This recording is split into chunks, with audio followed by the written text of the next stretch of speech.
Okay, I've got about 9 minutes to tell you about Google. What can we say about Google? What things might we ask about Google? Well, one of the things Google is known for, of course, is it's famous for its search engine technology. So it's easy to focus on the search engine technology, and that's okay, but be aware that Google is a lot more than just the search engine that you see.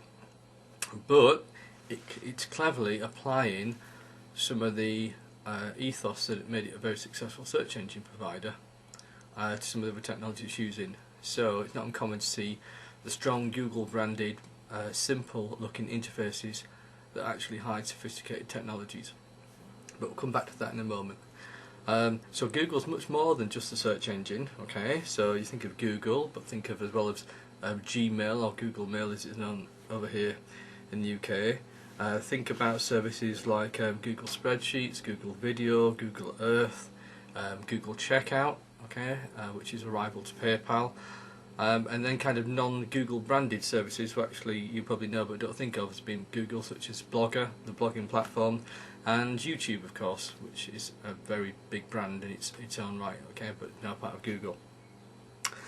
Anyway, as a search engine, okay, which is still its primary activity, although it's spreading out to others, it's very successful, and it's very successful because it marries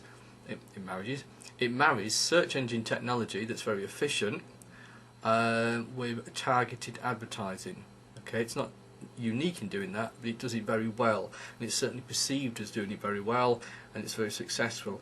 It's I think that Google's worth about 90 billion. Okay, as an estimate, so these things are always estimate, and it's sitting on a cash pile of about 10 billion, and that last year alone it had an income of about 6 billion from its activities. Okay, most of this currently comes from advertising, either AdWords, which are the words that you see when you do a Google search, or AdSense, which is where adverts are placed on other people's websites. Okay, so if I've got a website, I can sign up to Google AdSense, and Google will analyse contents of my website and put adverts on it, so when people visit my site they see targeted adverts, and Google benefits from this because the people sponsoring the adverts are paying Google, and Google pays me a very small amount for putting it up. Although we've got the AdWords, which are the ones that we see within Google itself. Again, Google's paid to place those, but what it does, and it's very good at doing, is targeting them so that the advertisers think, aha, I'm not just putting these around willy-nilly, I'm actually getting very good returns for my money on this, because it analyses the search queries. Okay, so if I search for Kendal, for example, up in the Lake District, I might get adverts for Kendal Mint Cake, adverts for outdoor clothing, adverts from the local tourist information centre, things like that placed in. It'll try to analyse what I'm doing. Okay, and this is a kind of simplified explanation. You can find lots of information about this by looking at some of these key terms either on Google itself, and you can find some corporate information there, including information about how it does some of its business, or using Wikipedia as a jump-off point for some of these things.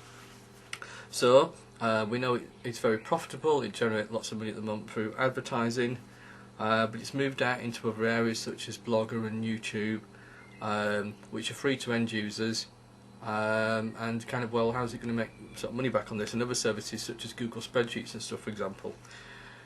Well, the main way it's at the moment that's doing it, and there's no definitive answer here, which makes it a really interesting area, but you'll find lots of arguments and suggestions at the top of it, is a lot of it's still advertising based. So for example, if I were to use a free service like Google Spreadsheets, which is a kind of simplified version of Excel spreadsheets, but it's all based online, you can imagine the benefit, for example, if I'm doing some kind of spreadsheet analysis and their software is sophisticated enough to have a look at what I'm doing and realise that I'm calculating my budget for every month, and in fact actually when I look at it my monthly household budget's a little in the red. What happens? Lo and behold, it places some targeted adverts, for example, from loan companies who want to offer me the chance for a loan to sort that out. Or let's imagine, for example, in fact we don't have to imagine this because it does it, it's well known, it does it. It's I'm using something like Google Mail, for example, Gmail as it's known in most of the world, that they've got software again that scans the content of my mails, incoming and outgoing, and then places again targeted adverts on them. Okay, so if I'm having an email exchange with somebody about a motorbike I want to buy, or a guitar I want to buy, or whatever it happens to be, or a holiday I want to go on, it'll pick up on this and place some again targeted adverts, which if I click on and then go through, it benefits from that. Well, why do people like Google as well? Well, as we said, people like Google because it's kind of perceived as being very simple and very effective. If you look at the search engine, the interface is very simple. It stood out at the time because it's very uncluttered. It's about to undergo a major remake, actually, and they're going to change how they bring the results back. Absolutely any time now. It may have happened by the time you see this, or if not, it's about to happen. But essentially, it should still be quite simple looking to use. It's very popular. Probably over 50% of US web searches are done by people using Google. Completely dominates the market in that kind of way. What else? Well, one of the interesting things, of course, is that it relies primarily at the moment on advertising income. It's very successful, but it also leaves it potentially vulnerable. Okay. So Google, one of the things it's doing is looking to diversify. So as it's moving into these different areas, it's placing advertising opportunities and therefore revenue from advertising opportunities into them.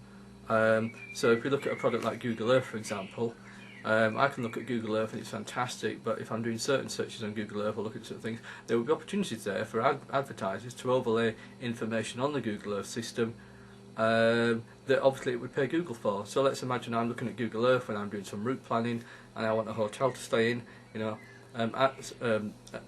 A hotel chain could pay Google so that when I'm looking at Google Earth and I say, well, I want to pull up an overlay of hotel information, it pulls up the advertiser's hotel chain.